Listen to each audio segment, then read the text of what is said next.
ಅಂಕೋಲಾ ಪುರಸಭೆಯು ಪೌರ ಕಾರ್ಮಿಕರ ದಿನಾಚರಣೆಯ ಕಾರ್ಯಕ್ರಮವನ್ನು ಪಟ್ಟಣದ ಸಮಾಜ ಮಂದಿರದಲ್ಲಿ ಅದ್ಧೂರಿಯಾಗಿ ಆಚರಿಸಿ ಸ್ವಚ್ಛತಾ ಬಂಧುಗಳ ಸೇವೆಯನ್ನ ಕೊಂಡಾಡಲಾಯಿತು.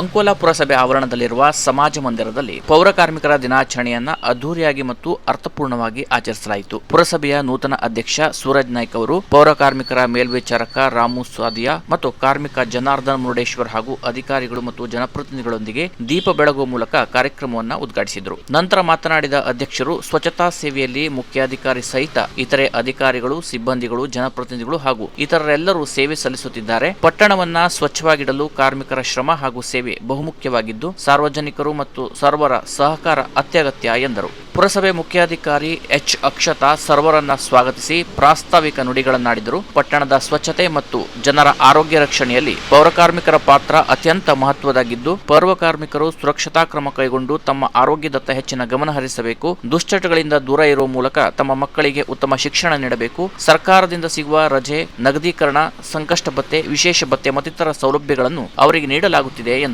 ಪುರಸಭೆ ನಿಕಟಪೂರ್ವ ಅಧ್ಯಕ್ಷೆ ಹಾಗೂ ಹಾಲಿ ಸದಸ್ಯೆ ಶಾಂತಲಾ ನಾಲ್ಕರ್ಣಿ, ಹಾಲಿ ಉಪಾಧ್ಯಕ್ಷೆ ಶೀಲಾ ಶೆಟ್ಟಿ, ಸದಸ್ಯರಾದ ಜಯಾ ನಾಯ್ಕ್, ಕರುಣಾ ಮಹಲೆ, ಹೇಮಾ ಆಗೇರ್ ಸ್ವಚ್ಛತಾ ಸೇವೆಗೆ ಸಂಬಂಧಿಸಿದ ಸ್ವಾಗತ ಗೀತೆ ಹಾಡಿ ಗಮನ ಸೆಳೆದರು. ಸದಸ್ಯರಾದ ಪ್ರಕಾಶ್ ಗೌಡ, ಮಂಜುನಾಥ್ ನಾಯ್ಕ್, ನಾಗರಾಜ್ ಐಗಳ್, ಕಾರ್ತಿಕ್ ನಾಯ್ಕ್, ವಿಶ್ವನಾಥ್ ನಾಯ್ಕ್, ರೇಖಾ ಗಾಂವ್ಕರ್, ಅಶೋಕ ಶೆಟ್ಗೇರಿ, ಶ್ರೀಧರ್ ನಾಯ್ಕ್, ಶಬ್ಬೀರ್ ಶೇಖ್, ಜಯಪ್ರಕಾಶ್ ನಾಯ್ಕ್, ನಿರ್ಮಲಾ ಹುಲಸ್ವಾರ್, ನಾಜನೀನ್ ಸೈಯದ್, ಜಿಲ್ಲಾ ನಗರ ಅಭಿವೃದ್ಧಿ ಕೋಶದ ಸಹಾಯಕ ಕಾರ್ಯಪಾಲಕ ಭಾಸ್ಕರ್ ಗೌಡ ಉಪಸ್ಥಿತರಿದ್ದು ಪೌರ ಕಾರ್ಮಿಕರಿಗೆ ಶುಭಾಶಯ ಸಲ್ಲಿಸಿದರು. ಪೌರ ಕಾರ್ಮಿಕರನ್ನ ಸನ್ಮಾನಿಸಿ ಗೌರವಿಸಿ ಉಡುಗೊರೆ ಹಾಗೂ ಕೆಲವರಿಗೆ ವಿಶೇಷ ಭತ್ಯೆ ನೀಡಲಾಯಿತು. ಆರೋಗ್ಯ ನಿರೀಕ್ಷಕ ಡಿಎಲ್ ರಾಥೋಡ್ ಕಾರ್ಯಕ್ರಮ ನಿರ್ವಹಿಸಿದರು. ಸ್ವಚ್ಛತಾ ಬಂಧು ವಿನೋದ್ ಹುಲಸ್ವಾರ್ ಗಣಪತಿಯನ್ನ ಸ್ತುತಿಸುವ ಮೂಲಕ ಪ್ರಾರ್ಥಿಸಿದರು. ಹಗ್ಗ ಜಗಾಟ, ಸಂಗೀತ ಕುರ್ಚಿ, ರಂಗೋಲಿ ಸ್ಪರ್ಧೆ, ಸಾಂಸ್ಕೃತಿಕ ಮತ್ತು ಮನೋರಂಜನೆ ಕಾರ್ಯಕ್ರಮಗಳು ಆಯೋಜಿಸಲಾಗಿತ್ತು. ಸ್ಪರ್ಧಾ ವಿಜೇತರಿಗೆ ಬಹುಮಾನ ವಿತರಿಸಲಾಯಿತು. ರಾಘವೇಂದ್ರ ಗೌಡ ಎಲ್ಲರ ಮನಮುಟ್ಟುವಂತೆ ಹಾಡಿದರು. ಕಾರ್ಯಕ್ರಮಕ್ಕೆ ವಿಶೇಷ ಸಹಕಾರ ನೀಡಿದವರನ್ನ ಸ್ಮರಿಸಲಾಯಿತು. ಪುರಸಭೆ ಇಂಜಿನಿಯರ್, ಮ್ಯಾನೇಜರ್ ಸೇರಿದಂತೆ ಇತರ ಅಧಿಕಾರಿಗಳು ಮತ್ತು ಸಿಬ್ಬಂದಿಗಳು ಸಹಕರಿಸಿದರು. ವಿಷ್ಣು ಗೌಡ ವಂದಿಸಿದರು. Canara plus news, Ankola.